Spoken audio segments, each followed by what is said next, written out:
February 21st, 2018. We're going to be covering how to write up an offer using the residential purchase agreement in California. And more importantly, I'm going to be covering how to get the offer accepted. Okay, and this is important because the truth is I can teach you how to draft up contracts, multiple times. And at the end of the day, you can write 100 contracts, but if they're not accepted, who cares, right? So as opposed to me starting with the contract stuff, which is going to put you to sleep first, I'm going to start with how to get your offer accepted first, and then we'll go into the contract portion at the end. Is that okay with everybody? Yeah. Sure. Good. Yeah. Okay, good. Because you guys are awake right now, so everyone's okay with it, okay? So let's talk about that. How to get your offer accepted. Number one, CEO mindset. This is very, very important. I say it all the time. You guys are the CEO of your own company, the CEO of your brand. Okay, so you control your business, and this is huge. I want to recognize David Lee really quick. I don't know if you guys knew this or not, but he just signed up for coaching.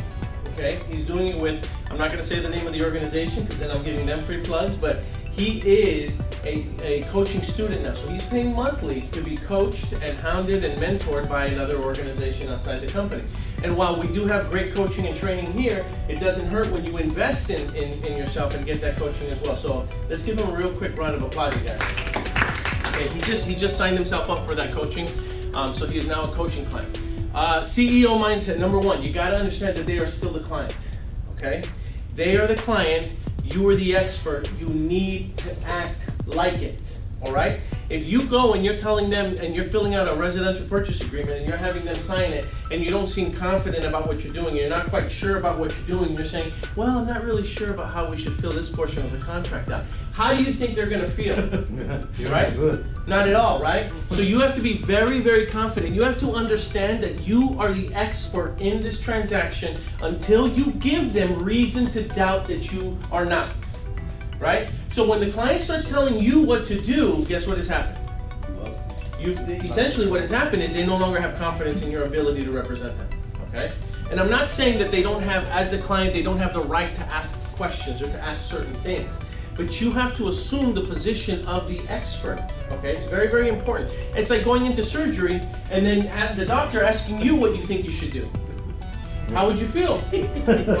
Right? No, not at all. You don't want that doctor performing surgery on you, okay? Likewise, you're not going to want someone who is not assuming the authoritative position to represent you in what is potentially going to be the largest financial decision of your life. Okay? Very, very important. So number one, act like the expert.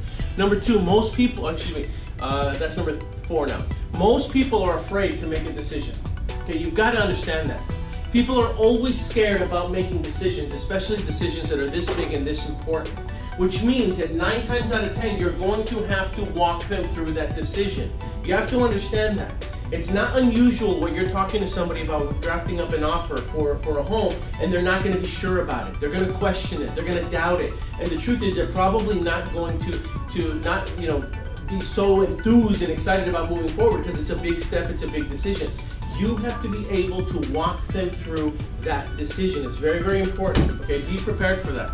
Everyone hates to buy, but everybody loves to own. All right, what does that mean?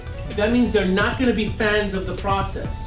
The process can be challenging. The process can be stressful. The process can be difficult, right? It is going to be.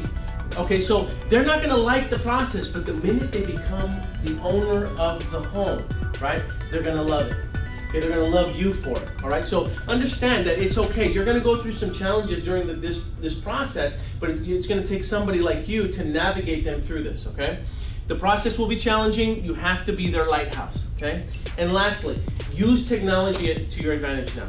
Now that we have, DocuSign, now that we can do things by email, now that we can do all of that stuff, make sure that you use technology to their advantage, okay? Now, I know that there are going to be some people in some communities that are going to say, well, I have certain clients that they don't want to use DocuSign, okay? Well, here's the thing.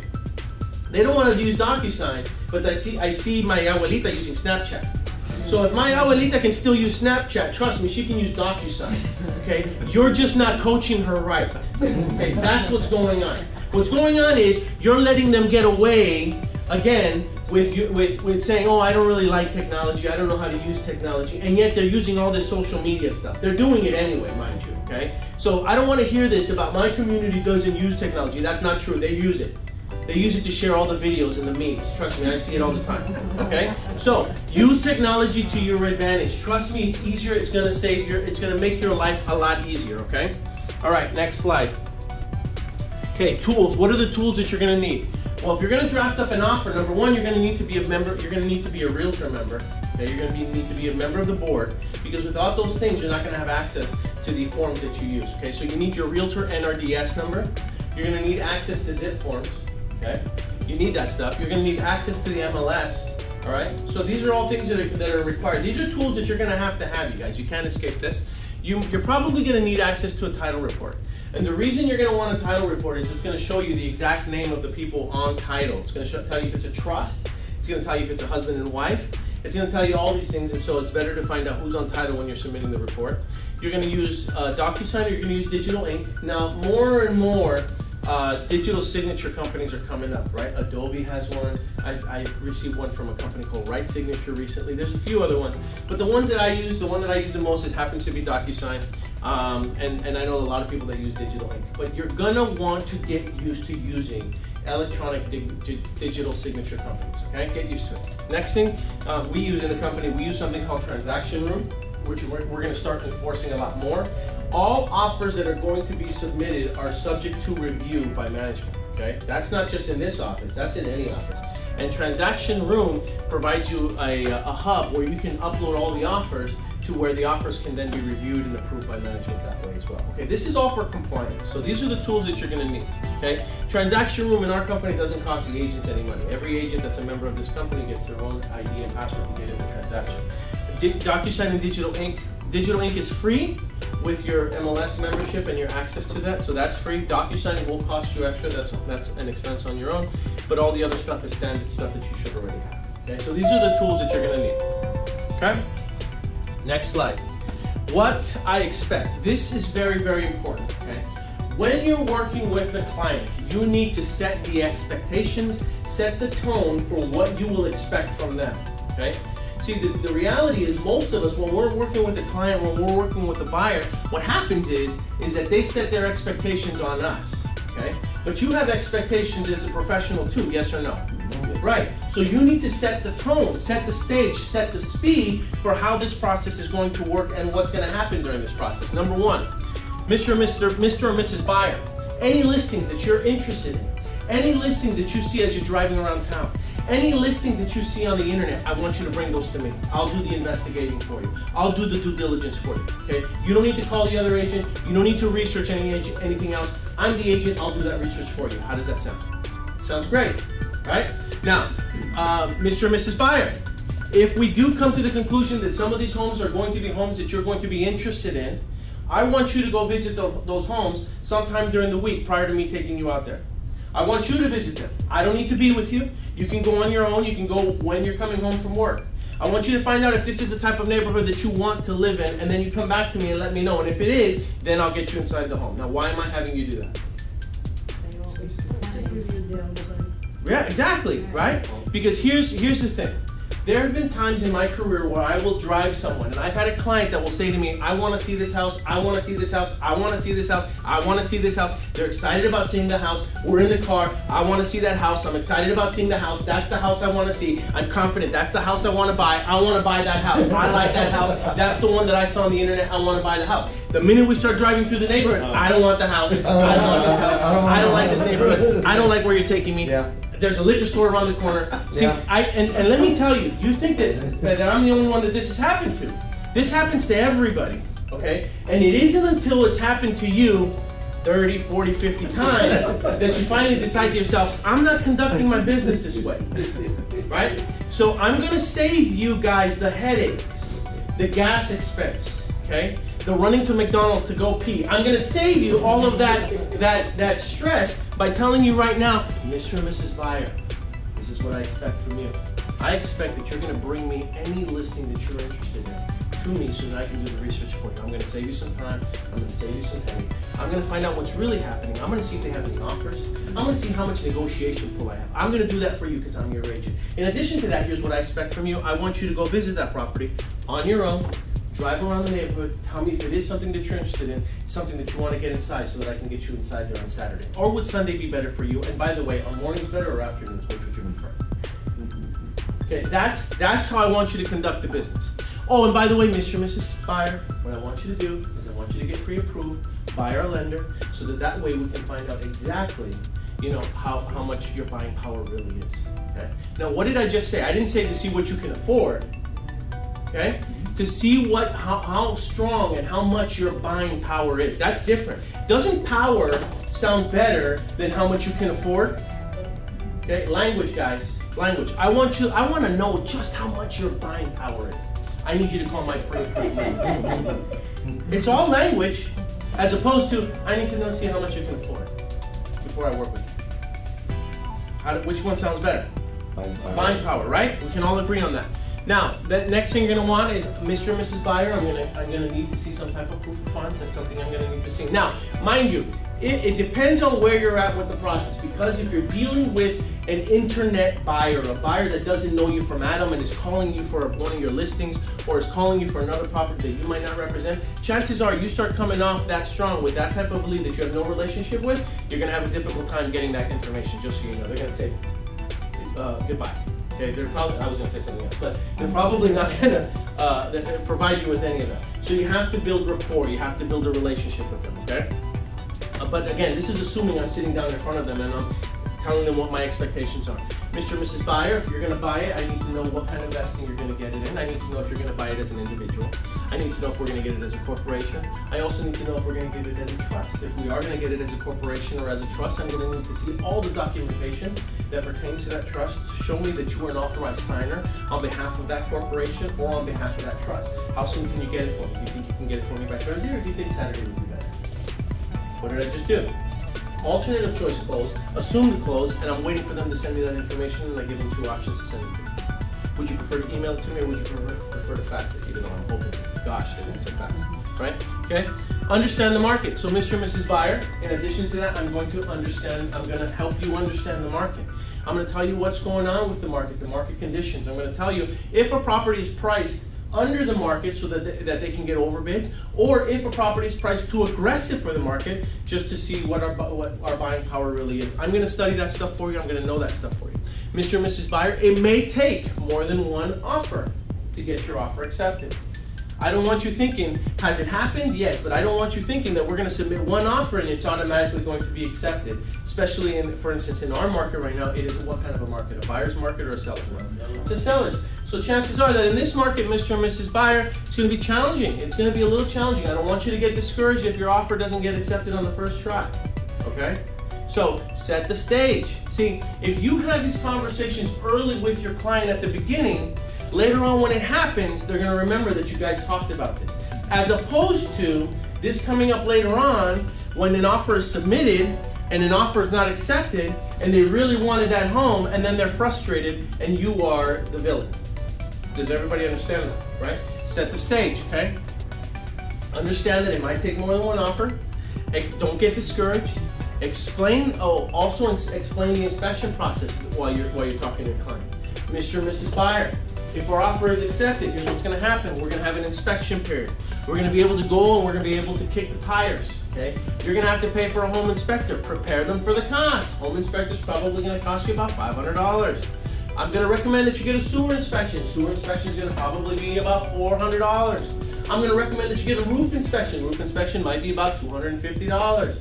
I'm going to recommend that you get a chimney inspection. A chimney inspection is also going to be around $300. Okay? These are all expenses that they're going to have to incur. You might as well prepare them for it as opposed to telling them, later on in the game. Okay? I'm telling you, it's harder later on. Okay? Prepare them early. Start telling them they're going to have to pay for all these inspections. Prepare them that when the inspection takes place, they will have the opportunity to then do what is called a request for repairs or to do a credit back. Let them know that early. Okay? Then you want to explain the deposit. Mr. and Mrs. Buyer, when our offer is accepted, you're going to have to deposit, usually it can be up to 3% of what the purchase price is. So if the purchase price is $700,000 home, you're going to be talking about a $21,000 deposit, potentially. You're going to have to deposit that within 3 days. Not 3 business days, 3 days of the acceptance, Mr. and Mrs. Buyer. So that means that if we get accepted on a Friday, you've got Saturday, Sunday, you've got till Monday to make that deposit, or you are in breach of contract. Prepare them early, right? Explain what your expectations are. Explain the TC fee, okay? In our organization, in our firm, we have a TC fee, which is a transaction coordinator fee. This is not unheard of. It is not unusual. Many other companies have this fee, okay? This is a fee that is used to pay for the transaction coordinator that monitors a transaction, all right?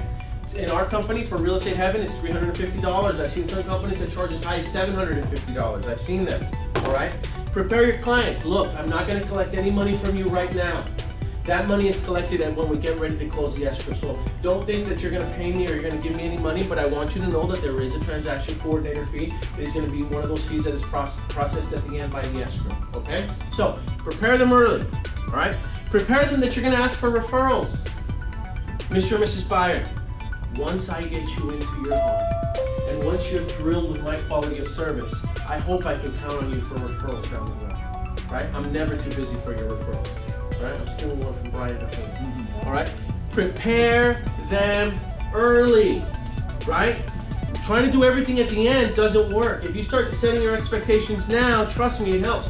Mr. and Mrs. Buyer, when we're done with this process and I got you in your home and you guys are thrilled and you're ecstatic, I'm going to need for you to give me an online review. I don't want it to be a lie. I don't want it to be an exaggeration. Just an honest review of my quality of service. Can I count on you to do that for me? Okay? Now I gotta tell you, you guys, a lot of us are missing this. We're not talking about this. We're not talking about the TC fee early enough, and we're not talking about the online review early enough. Start preparing your clients for what your expectations are, right? Okay? Now, what can you expect? This is important. Because if I have expectations, I'm certain that you, Mr. and Mrs. Buyer, you guys have expectations too, yes or no? Right? They're gonna have expectations. So here's what you can expect. Number one, you have access to me. You can call me, you can text me, you can email me. If you wanna connect with me on social media, feel right ahead. I'm gonna be there for you. You're gonna have access to me when you need me, okay? In fact, Mr. and Mrs. Buyer, it isn't unheard of for me, when I'm working with a client or we're about to get into escrow, for me to talk to a buyer every single day until the process is over. I mean, think about it, you guys. When you guys are on escrow with somebody, how often is it that you just communicate with the client? Like almost every. There are times when I'll communicate with them more during the day than I will my own wife. Okay, it's not something I'm proud of, but that's just what happens. Okay, so you're gonna have access to me. Here's what you can expect. You can expect brutal honesty. So, Mr. and Mrs. Buyer, I'm gonna tell you the truth. Sometimes you're not gonna want to hear it. Okay, I'm gonna tell you that you're gonna need to offer more. I'm going to tell you that you're going to have to kill this deal. I'm going to tell you that you didn't qualify for that offer or that offer was rejected. There are going to be some moments where I may give you some bad news, okay? But at least you can expect honesty from me, Mr. and Mrs. Buyer. And I hope you can appreciate that, okay? Reconnaissance of the property. Okay? I'm going to research the property for you. I'm going to find out if that property can be financed. There are some properties that you're going to find and you're going to bring to me, and I'm going to research, and I'm going to find out that it can't be financed because of its condition, because it's in such a dilapidated condition it can't be financed. I'm going to find out that court confirmation is going to be required. This might be a probate, and even if I get your offer accepted, we're still going to have to go to court to get court confirmation. I'm going to find out that there might be pending litigation on the building, and because of pending litigation, I can't sell you that condo that you wanted in downtown. These are all things that I'm going to find out and discover as I go through the reconnaissance, and you can expect that from me, okay? You can also expect weekly updates, okay? Mr. and Mrs. Buyer, every Friday, I'm going to call you and I'm going to give you an update. You're going to hear from me, and you're going to hear about the transaction and what's going on, or you're going to hear about new properties, or we're going to hear about our offers, but you're going to hear from me every Friday. You can expect it. I'm going to call you and give you updates, all right? And you can expect my dedication to you and your family and getting you in that house, okay?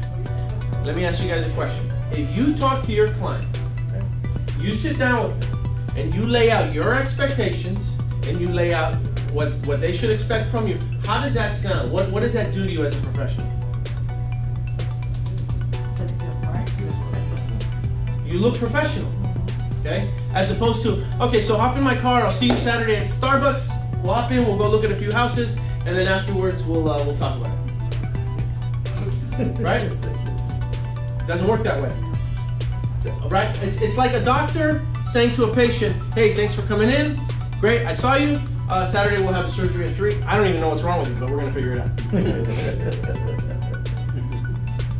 You guys get that, right? This is what's going to set you apart. You need to start laying the groundwork for what your expectations are for the client and what they can expect from you. Okay? All right. Next, getting accepted. Number 1, don't be shy about your client wanting the house. Okay, this is big.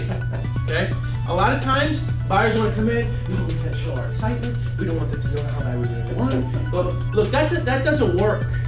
This isn't poker. Okay? It doesn't work that way. Because at the end of the day, the seller wants to get the house sold. Period. Okay? They want to work with someone that does want the house because they want the transaction to close. Yeah. Okay? Don't let your clients go in there, oh no, we can't tell them how much we really. No. Look, Mr. and Mrs. Buyer, I just want you to know, if you want this house, I'm going to tell them, look, we want it. We're here to negotiate. We're here to play. Let's make a deal. Let's figure something out so that both parties can be happy, so that the sellers can be happy and the buyers can be happy. This is how it's going to play out. Okay? But going in there and acting like you don't want the house and you don't really care for it, look, it doesn't do anything to help your case. Okay? Especially not when it's a seller's market and they've got multiple offers. They got multiple offers. You tell them, look, I want this house for my family and for my kids. We need to be in this school district. We've already submitted 7 other offers. None of them got accepted. I want this house. What do I got to do? How does that sound to a seller? Right? Okay, we're going to talk a little bit more later on. You're going to need a cover letter. Mr. and Mrs. Buyer, I'm going to need a cover letter with your bio. I want to know a little bit about you. I want to know a little bit about your kids. I want to know a little bit about your pets. I want to know a little bit about your goldfish. I want to know a little bit about all this so that I can create a cover letter for you and a picture of you and the goldfish so that I can include it in the bio and send it to the other agent. Okay? All right. Prepare them. You might have to offer more than what the list price is, Mr. and Mrs. Buyer. Okay? This is just the reality of today's market. And some sellers are pricing their home under market so that they can get over there. Don't think that just because someone priced it below market, you're going to be able to get it at that price. Okay? Sorry. I said I was going to be honest with you, didn't I? Okay? Now, don't be offended by a counter. This is another thing. Prepare them early. Okay? There are some people that negotiate very different. Okay? Sometimes you're going to get someone that they're going to submit an offer and then they're going to get a counter for dang near list full price. Okay? And it won't make sense because it's been on the market for 150 days. Right? I don't get it either. That doesn't matter. Prepare them for that possibility. Don't be offended by a counter. You might get a counter that on paper doesn't seem to make sense at all. Don't let that knock you out the park. If you want this home, let's figure out a way to make it work. Let's counter them again and let's negotiate some more. Okay? Do the dance. You want this home, right, Mr. and Mrs. Buyer? Good. Then we need to counter again. I don't want to hear this, oh, I got offended. How could they think about countering it? No, look, let's counter them again. Let's see what we can get. Okay? But again, if you're not talking to the client that way, they're going to control the entire situation and you're not going to be able to get them back in the game. All right? Get a hold of the listing agent. So when I have an offer and I'm getting ready to submit the offer, okay, it is not uncommon for me to call the listing agent, okay, and submit my offer. It's not uncommon for me to shoot them the offer through Facebook. It's not uncommon for me to shoot them the offer through LinkedIn. I'm going to send them through email, through Facebook, through LinkedIn. I'm going to upload it to Google Docs. I'm going to get a link and I'm going to share that link with them through their text. I'm going to share them that link through Twitter, whatever it takes. I'm going to get a hold of that agent and I'm going to make sure that that agent knows my client wants his house. We're here to play. Now, if you do that with an agent and the agent sees that you've submitted, the offer 7 different times through 7 different platforms, what is that? What kind of an impression does that make on that agent? Makes you stick up on the rest. Right? Or they think you're really crazy. But then at least they'll remember you. Yeah. Okay? Trust me, I do this. Okay? This is what I do. On top of that, I'll also shoot them a bomb video.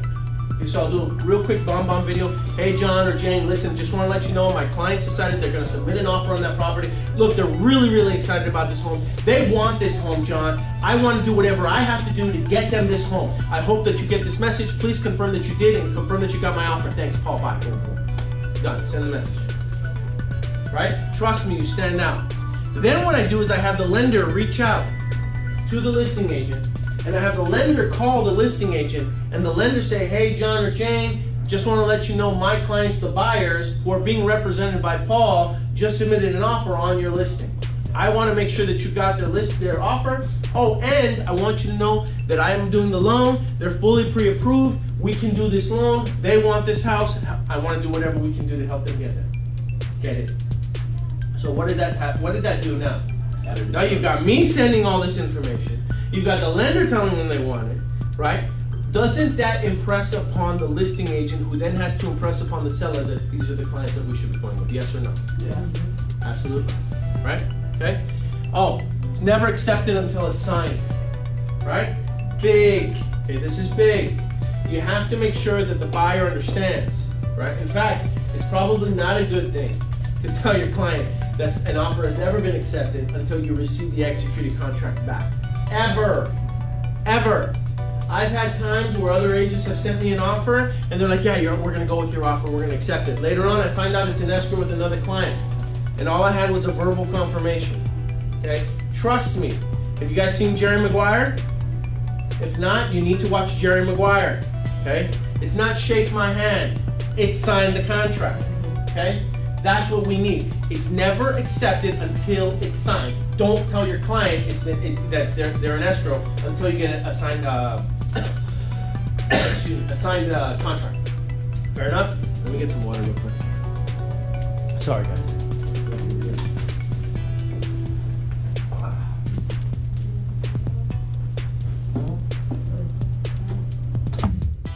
Any questions so far?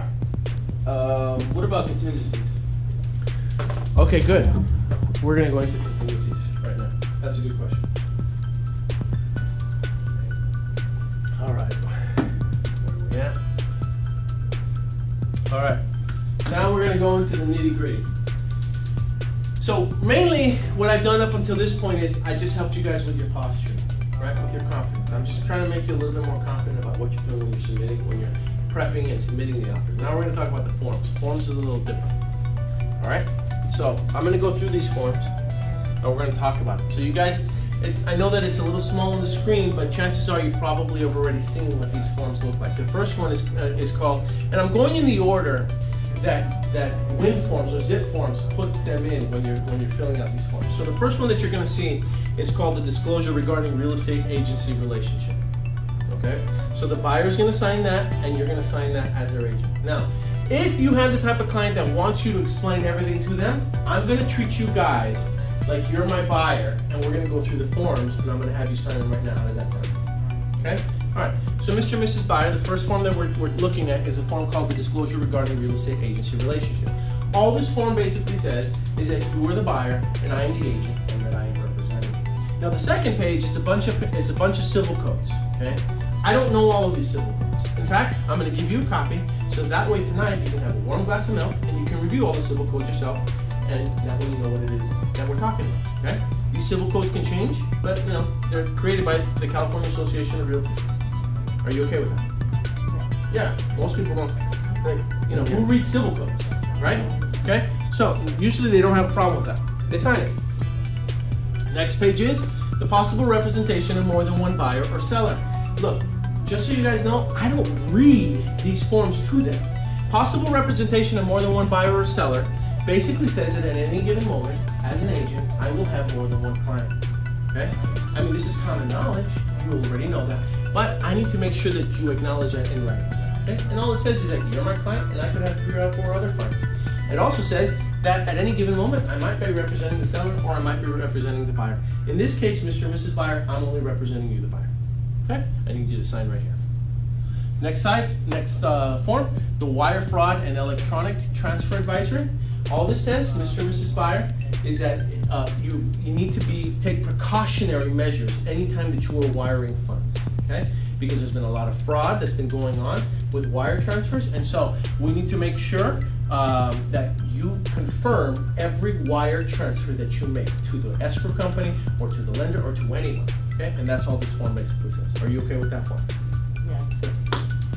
Okay, next slide. Now let's talk about the actual purchase agreement. Okay, so first thing that you're going to need to know, Mr. and Mrs. Buyer, again, we talked about this. You're going to be purchasing this in your own individual names. Okay, so we're going to put your name or names there. Mr. and Mrs. Buyer, you said you were going to purchase it in the form of a trust, and if that you are going to purchase it as a trust, that's fine. I'm going to need copies of the trust, okay? And then I need proof that you are an authorized signer. In that case, there's another form that you're going to need, okay? And I'm not going to talk about it today, but I'll go into it a little bit later on in another training, all right? So the name of the buyer, for now, let's just assume it's individuals. John Doe wants to purchase the property. And then you have the property address. You need the APN number, which is why earlier I said you want to have a property profile so that you can have the APN number. Do you guys know what APN stands for? Assessor's parcel number, right? The tax ID number, okay? Then you're going to put the purchase price, right? You're going to put the close of escrow date on there. Now you can use an actual date, or you can say 45 days after escrow. Depends on you. Normally, my position is I will put 45 days after escrow, okay? Now, in some cases, you can put an actual date because for whatever reason they need to close on a specific date for tax purposes or for moving purposes, whatever it might be. All right. In this case, we are only representing the buyer, so we are what is called the selling agent on the form. Okay. So we're going to put REH, Real Estate, or Real Estate Heaven International, same thing. Okay. Then what we're going to do is you're going to put the initial deposit. A good deposit is typically 3%. Okay. 3% is a good deposit. Now, some people are going to have qualms with that, right? Because what if they're buying I don't know, a $10 million property, right? That's a lot of money, okay? So, you know, you can gauge it, right? But a good deposit should be something substantial enough to where the buyer is showing the seller that they're serious about playing ball, okay? You know, somebody putting $1,000 deposit, you know, doesn't have much skin in the game, right? Okay, so make sure the deposit is good. Next thing you're going to do is if you're going to increase the deposit some way throughout the transaction, then you're going to put that on line 3B, but we're not going to talk about that right now because most people I've noticed aren't doing that these days. Most people are just putting a deposit and then they're financing the rest, okay? And they're coming in with the remainder of their down payment when it's time to close. That's typically how most transactions are these days, right? So first loan is really the loan that they're going to be taking out. So depending on what they're doing, if they're going to do a 3.5% down or if they're going to do a 20% down, you're going to put the loan amount on line 3D, okay, whatever that loan amount is going to be. Then the balance is going to show up here for a total purchase price at the bottom, okay? Now, if you're using WIN forms or ZIP forms, this stuff, based on what you put for the initial deposit and the loan, okay, line 3A and line 3D, whatever you put in those two spots will then auto-populate on the bottom, all right? Now, what you should do is you should log in and you should mess with this a little bit and just play around with it. Because I gotta tell you that it's very embarrassing to be doing this in front of a client and then trying to figure it out right then and there, okay? Which, by the way, I've done, okay? Every mistake that I'm sharing with you, I've already done. And smart old me didn't learn after 2, 3, 4 times. Many times it took me like 5 or 6 times before I finally decided, okay, I'm not gonna do it this way, all right? So, anyway, that's the first page of the RPA. Second page, right? Second page is gonna talk about the verification of down payment and closing costs, all right? So Mr. and Mrs. Buyer, what I'm going to need from you is I'm going to need some type of proof of funds, okay? Typically can be a bank statement that shows that you have the down payment there, liquid funds. Maybe it's not a bank statement, maybe it's stocks and bonds, maybe it's a 401k. Whatever it might be, I need a copy of that so that I can show the listing agent that we have the proof of funds available.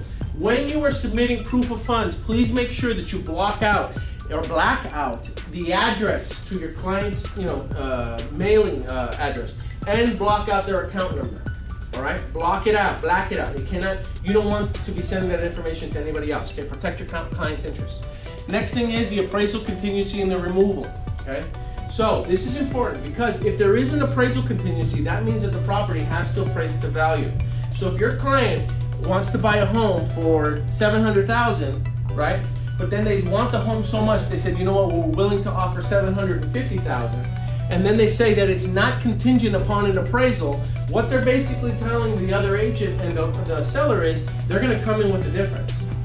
Okay? So you only check off line 3, that would be 3I, if there is no appraisal contingency. So if you have a client that understands that they are going to have to come in with the difference, if it doesn't appraise to value, then you mark that off. Or if it's an all cash offer, right? Because if it's an all cash offer, then there is no appraisal and it doesn't make any difference. Now, if you're dealing with a buyer that says, oh, it's an all cash offer, but there's still an appraisal contingency, guess what you've just discovered? that it's not really all cash, that it's probably hard money. There are a lot of investors that like to go out there and say they're purchasing all cash, but they're really getting hard money, and that's the only reason that they would leave an appraisal contingency in there. Yeah. Okay? So they try to sneak that in there. Okay? They'll tell you, oh no, it's all cash. Because in their minds, whether they get cash or hard money, the seller gets their money at the end of the day, they don't really care. So they're justifying that by saying it's all cash, when in reality, it's still subject to an appraisal. Okay? So that's not true. All right, next thing. Item 3J2, loan contingency, okay? You have to explain to the buyer. Now, I'm gonna summarize this really quick so that everybody understands the process, because you don't want you're not gonna have to go through every line on this, okay? You may have some clients that will wanna read it, and that's fine. But if you just explain it to them, most clients are okay with this, okay? So here's the process. Mr. and Mrs. Buyer, here's what's gonna happen. We're gonna submit this offer, okay? Within 7 days, we're gonna have to complete our inspection. Unless you change that, the contract specifically states within 7 days. So a buyer can do their inspection within 7 days, okay? That means we're gonna have to hire a home inspector. Mr. and Mrs. Buyer, I prepared you at the very beginning that we're gonna hire a home inspector, a roof inspector, a chimney inspector, and a sewer inspector. So just be ready, you're gonna incur that expense, that's part of buying it. And when we do that, you have 7 days to review it, and to then decide if you're gonna move forward with the transaction, or if you're gonna ask for repairs, or if you're gonna ask for a credit back, and then you can do repairs on your own, okay? So that's what's gonna happen. Then, within 10 days, right, within 10 days of that, the seller has to give you all of their disclosures, okay? So the seller has to give you every 10 days of acceptance, by the way, okay? So the seller has to give you all the disclosures that they have on the property, unless you modify the dates here. We're not gonna go into that right now. I think that's too much. But seller has to give you all the disclosures. You have the opportunity to review those disclosures, right? And then, again, either continue with the transaction, ask for repairs, or request a credit back. It's entirely up to you, all right? Within 17 days, you have to have the appraisal contingency removed, okay? Which means that the buyer has to have done their appraisal. And then here in the contract, now it says 21 days, right? They've adjusted it now, because before it used to be 17. So within 21 days, the loan contingency needs to be removed. Okay, so you were asking about the contingencies, right? Okay, so here's what I tell everybody. What I tell everybody that I work with, all of my clients, okay? I still use the old numbers. I still use 17, right? I know that the contracts reflect 21 days. But what I tell my clients is within 17 days, Mr. and Mrs. Buyer, we have to A, get our inspection done. We have to get our appraisal done. And then we have to get our loan done. Okay? After those 17 days or 21 days, if you want to go by the contract, now I'd rather under-promise and over-deliver personally, so I still stick to 17 days. But within that time frame, the buyer needs to get everything that they need to do done. Okay? Once they do, they then in writing remove their contingencies, right, as evidence that they're ready to move forward with the transaction. But if they do that, then their deposit then becomes non-refundable. Okay, does everybody understand that? Okay, all right. So that's that part. Okay. Then it talks about other addenda that you're going to include, and we're going to talk about that in a little bit. Then there's other terms. Okay. Other terms is where you can add additional terms to the contract. Okay. This is where you could theoretically include termite repairs. Okay. So you could include seller to pay for Section 1 termite, seller to include solar panels, right? Seller to include warranty on the solar panels, right? Some of that stuff doesn't appear there. So this is where you can add additional comments. All right.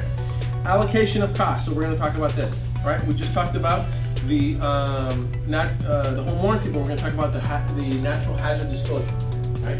So I'm not going to really go into vendors right now, okay? Only because again, I'm using this as a training video, and I'm not going to use our training videos as an opportunity to endorse other companies, all right? But I will tell you that later on you can come talk to me, and I'll tell you who our preferred vendors are and who we use. But this is where you would put the natural hazard zone disclosure report. Okay, so you put that there. You typically pick your companies. Now, understand though that you can pick your companies, and a lot of times the listing agent is going to counter these items out. Okay, I just want you guys to be prepared for that. So what I've seen a lot of people do is when they really want the house for their client, they put seller's choice. They just let the seller pick. Okay. All right. Next slide. Government requires and retrofits. Those are typically seller repairs, okay? And all that says, Mr. and Mrs. Buyer, is that the seller is going to do everything that is required to have the home, meet the government requirements for retrofit. Okay, so low flow toilets, water heater strapping, earthquake gas shutoff valve. All these things are normal expenses that a seller is going to incur. So you check off seller. If it's a house that cannot be financed, if it's an all-cash transaction, the truth is, if I'm the listing agent, I'm going to say that the buyer's going to pay for all that. I'm not going to put that the seller's going to pay, because at the end of the day, the buyer's going to remodel this house and make repairs to the house anyway. So it just depends on the situation, but if it's a finance transaction, typically you're going to put seller transaction, okay?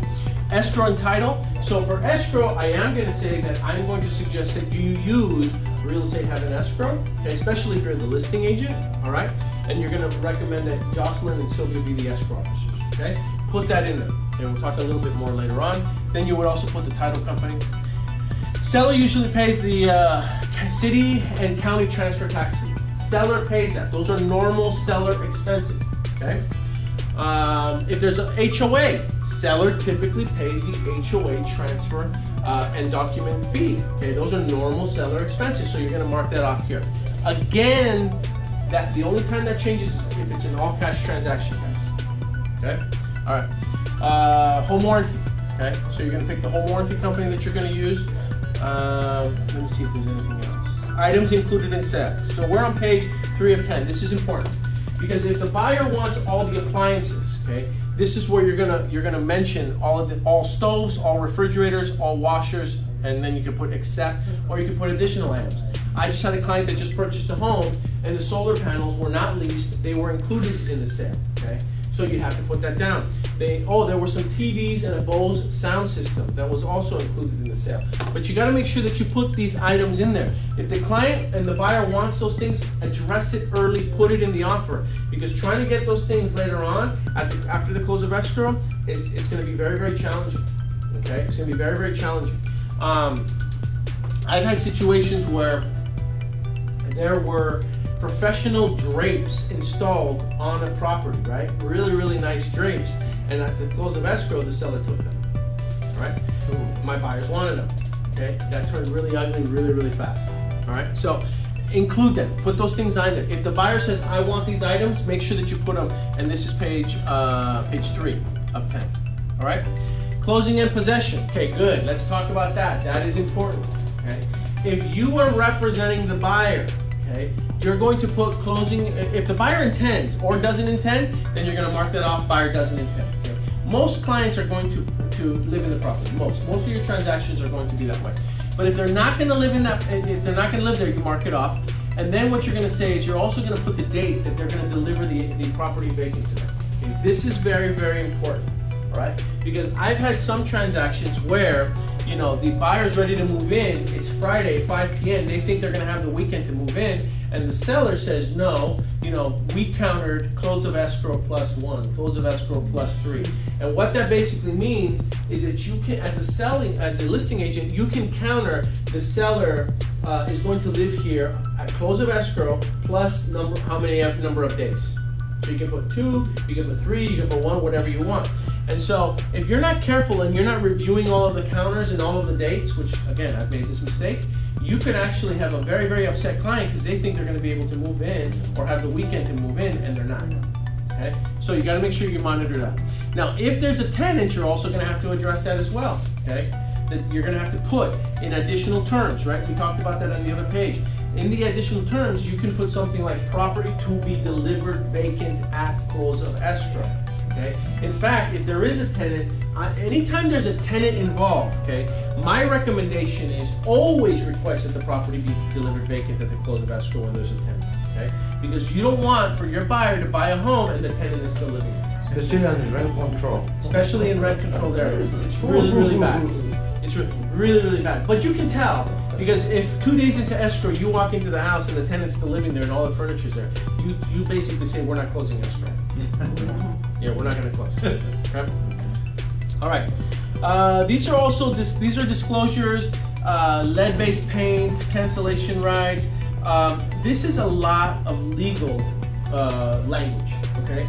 And again, some of your clients are going to want to review this, and some of them are just going to trust your guidance. okay? And what I normally say to them is, look, you can review all this, but this basically says that the seller has the obligation to disclose everything that they know about the property, the good, the bad, the ugly, period.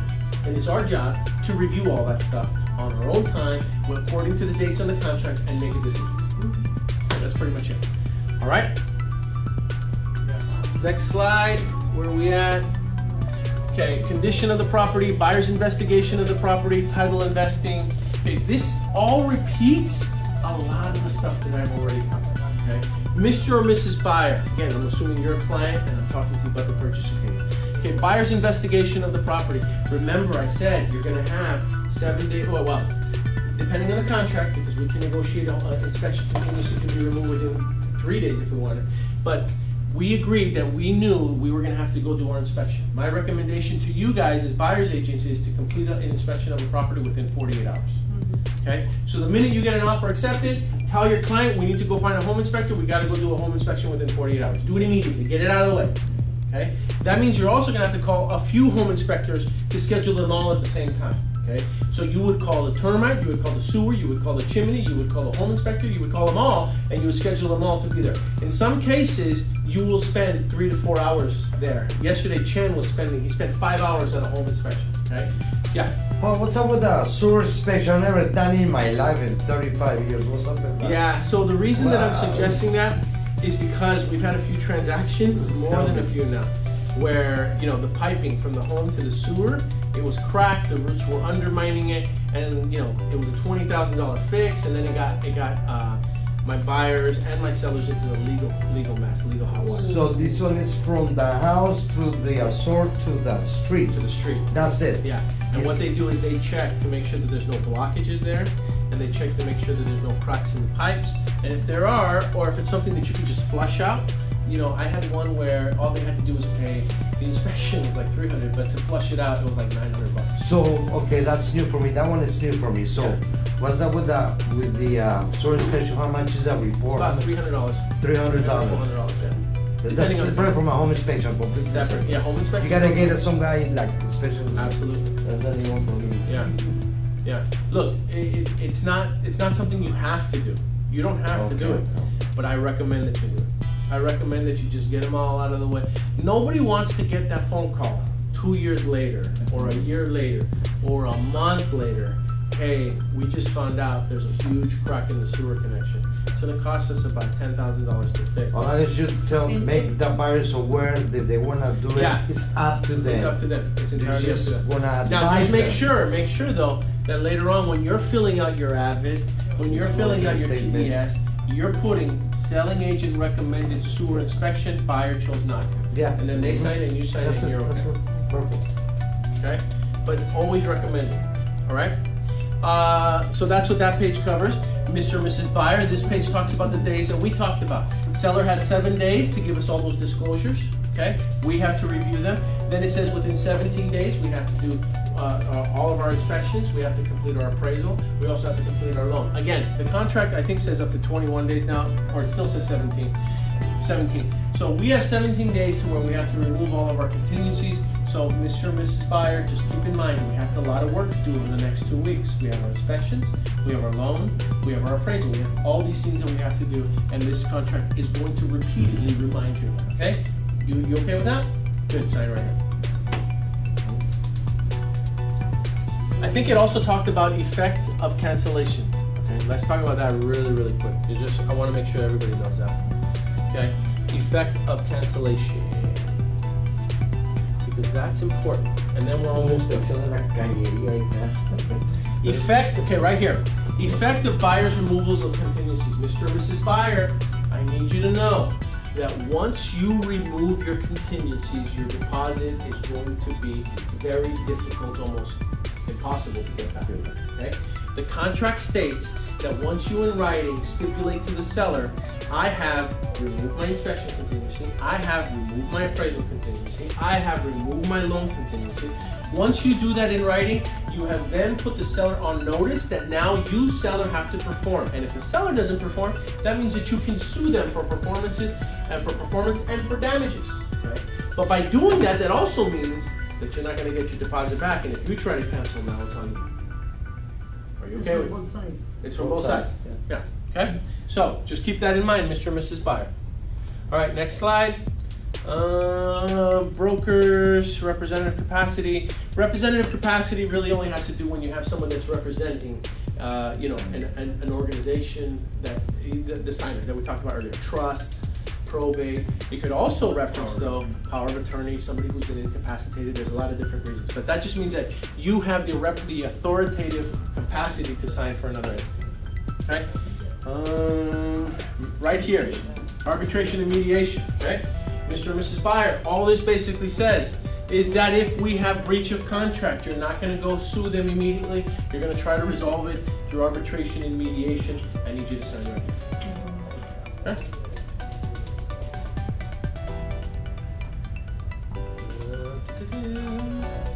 Okay, a lot of legal definitions. This just repeats what we talked about earlier. There's definitions on the contract. I need you to sign right there. Mr. and Mrs. Buyer, seller will sign up here if they accept, and if they counter, that's going to be checked off and they're going to give us a counter. Okay? Now here's what is typically going to happen. You're probably going to have to explain this to them once. Okay? Then, after you start submitting multiple offers, truth is they just start signing. And when they're doing DocuSign, it's even quicker. Like I'll send it to a buyer and they'll send it within 30 seconds. Oh, it's completed already. Okay, so you will probably have to explain this to your client once.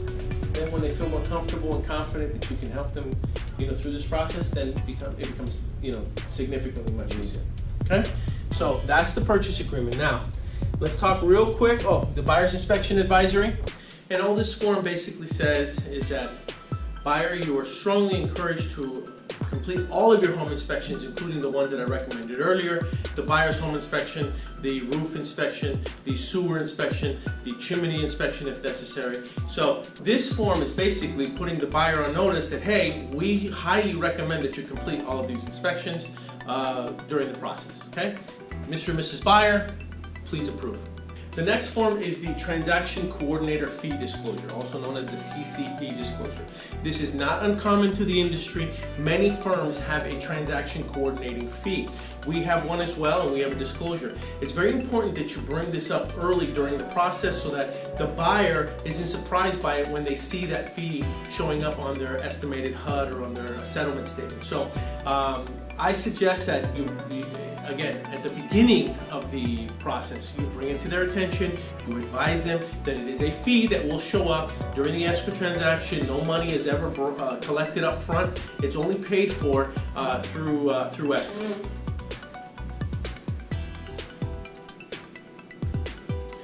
The last disclosure that we use, and I suggest that you, again, get this approved early in the transaction during the initial buyer consultation meeting, is the affiliated business disclosure. Again, not uncommon to the industry. Our firm is not the only firm that utilizes one of these forms. All this does is it just lists all the companies that exist under the umbrella that we operate business in and which companies we are affiliated with. All right, let's deal with the objections, right? Some of the objections that you're going to be dealing with are, number one, can you give me some of the commissions back? Okay, there is a very large, very successful real estate firm, starts with the letter R, ends with fin, and they are known for giving their commissions back to the buyers. So you're going to get that question, can you give me some of the commissions back? All right, you need to be prepared for how to handle that objection. And really, truthfully, if somebody says to me, hey Paul, I'd like for you to give me some of your commission back if I use you as my agent. My response is, so Mr. Buyer or Mrs. Seller, what you're saying then is you'd like for me to give back some of the commission that I've earned to you at the close of escrow, is that correct? Okay. And tell me, you didn't pay any commissions, Mr. or Mrs. Buyer. It's the seller that paid our commission. So help me understand why you'd like for me to give you some of that commission back. And most of the time, they're not going to really have a good response for that, other than, well, there's other companies that do that as well. I see. So Mr. and Mrs. Buyer, what you're telling me then is, because there are other firms that give their commissions back, you'd like for me to do that as well. Is that correct? Yes. Okay. Mr. and Mrs. Buyer, are there other people that do your job? Well, yes, of course there are other people that do my job. Well, Mr. and Mrs. Buyer, if there are other people that do your job, would you be willing to give up some of your salary or some of your wages that you earn for doing your work to your company just because there's other people that are doing the same job you do? Would that be something that you'd be comfortable with? No. So then, Mr. and Mrs. Buyer, help me understand why you'd ask me to do that. Right? So I want you to be prepared for that type of a question. That's probably how I would handle it, the most tactful way to handle it. When you reverse the table, you'll understand that. More importantly, as a buyer's agent, especially in the seller's market, you work extra hard to get that offer accepted. And many times you're going to go above and beyond the call of duty in order to get those offers accepted. So it's really important that you build value for what it is that you're going to do. And you build value by covering those expectations that you're going to be expecting from the buyers that is done during the initial buyer's consult, right? Why don't I just go directly to the listing agent? That's another objection that you're going to get. So Mr. and Mrs. Buyer, what you're telling me then is you think that you'd be better off going directly to the listing agent. Is that correct? Well, yes. Okay, I see. And Mr. and Mrs. Buyer, help me understand who is the listing agent representing the seller. Absolutely, they are representing the seller. And tell me, who do they have a fiduciary responsibility towards? The seller. And it's their job to help the seller get the highest or the lowest price? The highest price, of course. And so what we have here is a case where we have the listing agent working for the seller, having a fiduciary responsibility, and getting them the highest price. Is that correct? Yes. And that's the person that you want representing you? Question mark. I think it's better off that you have me representing you and fighting for you and making sure that I fulfill my fiduciary responsibility for you so that I can also get you the best price and negotiate the best for you. Isn't that right? Yes, great. Let's get the paperwork out of the way and get that offer filled out. Right? Okay. I don't want to offer more, okay, especially in the seller's market.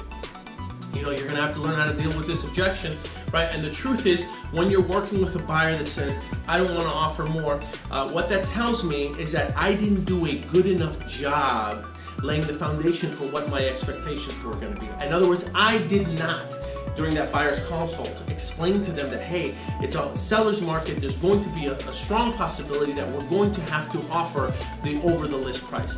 And there's a couple different scenarios here as to why that could happen. Number one, the seller may have priced it low on purpose to aggressively get competition, or they're under a time constraint, and so that's what's causing that frenzy, or it's just such a hot property that there's going to be multiple offers on it anyway.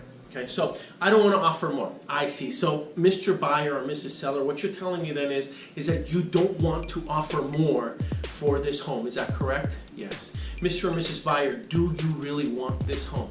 Yes, I see. And Mr. or Mrs. Buyer, you did say that you wanted this home for your family and for your children if it applies. Is that correct? Yes. And Mr. or Mrs. Buyer, if we were to increase the price or offer price of this home by, say, an extra $20,000, if that had an impact of about $65 to $70 per month, is that something that you think you could swing, Mr. or Mrs. Buyer? They're probably going to say yes. And Mr. and Mrs. Buyer, if what we did was cut down some of the Starbucks or cut down eating out a little bit every month, just a little bit, right? Instead of having that extra cup of coffee every day at Starbucks, we did it at home, and it made it possible that you could afford that home by increasing the price for an extra $30,000. Would it be worth it? Yes or no, Mr. and Mrs. Buyer? It would be, wouldn't it? Yes. So you just have to frame it correctly, right? And make sure that they understand why they need to offer more for the home that they said they wanted initially for themselves and for their family. Right? So I hope this training is valuable. I hope it not only covered just briefly how to fill out the RPA, but more importantly, how to do it in a way that you have set your expectations for your buyers. You set their expectations for what they can expect from you.